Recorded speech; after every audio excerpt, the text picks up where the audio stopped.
Hello दोस्तों, आज की क्लास में हम पंच प्रयाग के बारे में जानकारी लेंगे। पंच प्रयाग का अर्थ होता है 5 संगम। चलिए दोस्तों देखते हैं कौन कौन से 5 प्रयाग हैं। दोस्तों पहला है विष्णु प्रयाग। विष्णु प्रयाग दोस्तों संगम है, किसके संगम पर है? अलकनंदा और धौली गंगा के संगम पर बना हुआ है विष्णु प्रयाग, और विष्णु प्रयाग स्थित है चमोली जिले में। अब हम बात करेंगे नंद प्रयाग की। तो नंद प्रयाग की बात करें तो ये किस संगम पर बनता है? तो अलकनंदा और नंदाकिनी, अलकनंदा, अलकनंदा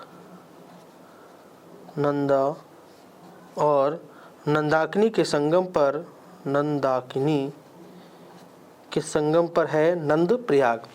और नंद प्रयाग भी कहाँ स्थित है? चमोली जिले में स्थित है। ठीक है। अगला है कर्ण प्रयाग। कर्ण प्रयाग के बारे में देखें तो इसका संगम है अलकनंदा एवं पिंडर नदी के संगम पर कर्ण प्रयाग बना हुआ है। कौन कौन सी नदी? याद रखिएगा, अलकनंदा प्लस पिंडर नदी के संगम पर है कर्ण प्रयाग। ठीक है। अब बात करें कर्ण प्रयाग कहाँ स्थित है, तो ये भी आपके चमोली जिले में स्थित है। ठीक है, एक बार रिपीट कर लेते हैं। तो देखिए, बात करें विष्णु प्रयाग की, तो विष्णु प्रयाग संगम है अलकनंदा और धौलीगंगा के संगम पर विष्णु प्रयाग है, और विष्णु प्रयाग चमोली जिले में स्थित है। ठीक है।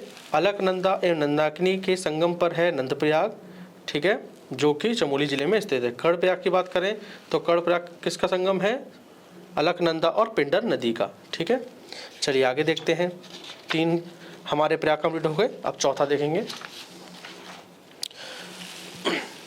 अब रुद्र प्रयाग की बात करें तो रुद्र प्रयाग किसके संगम पर है? तो रुद्र प्रयाग याद रखिएगा, अलकनंदा, अलकनंदा और मंदाकिनी के संगम पर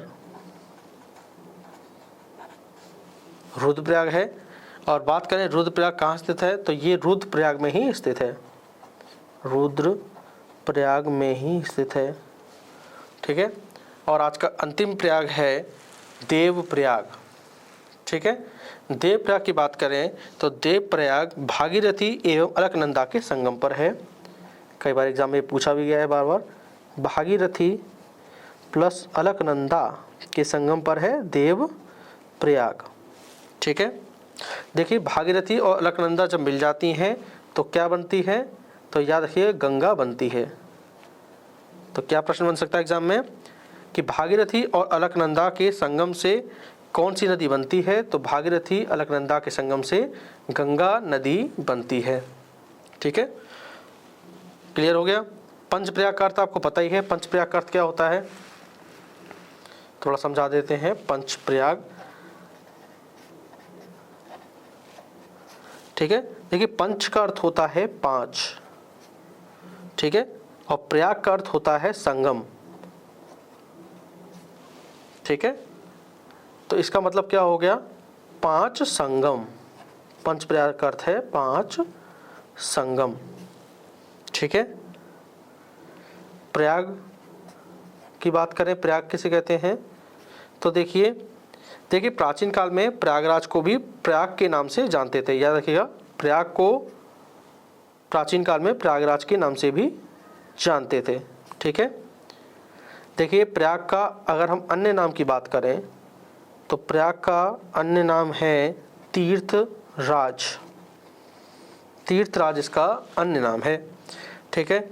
आपको पता ही है प्रयागराज में किसका संगम है, किन नदियों का संगम है? गंगा,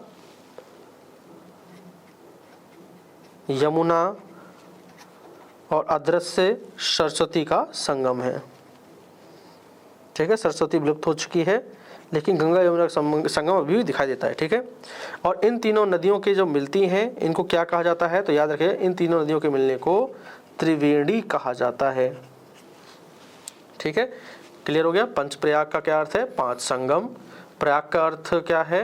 देखिए, प्रयाग का अर्थ भी होता है संगम, आपको पता है, लिखा हुआ है यहाँ पे प्रयाग का अर्थ संगम है। प्रयाग को पहले प्राचीन काल में प्रयागराज भी कहते थे, अन्य नाम इसका तीर्थराज है। ठीक है। प्रयागराज में किन नदियों का संगम है? गंगा, यमुना और सरस्वती का संगम है।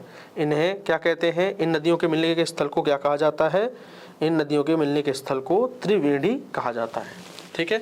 तो दोस्तों, आज की क्लास में ये महत्वपूर्ण प्रश्न आपके लिए हम लेकर आए थे। अगर आपको दोस्तों आज की क्लास पसंद आई हो तो प्लीज़ इस चैनल को लाइक करें, शेयर करें, सब्सक्राइब दोस्तों जरूर करिएगा। थैंक यू दोस्तों।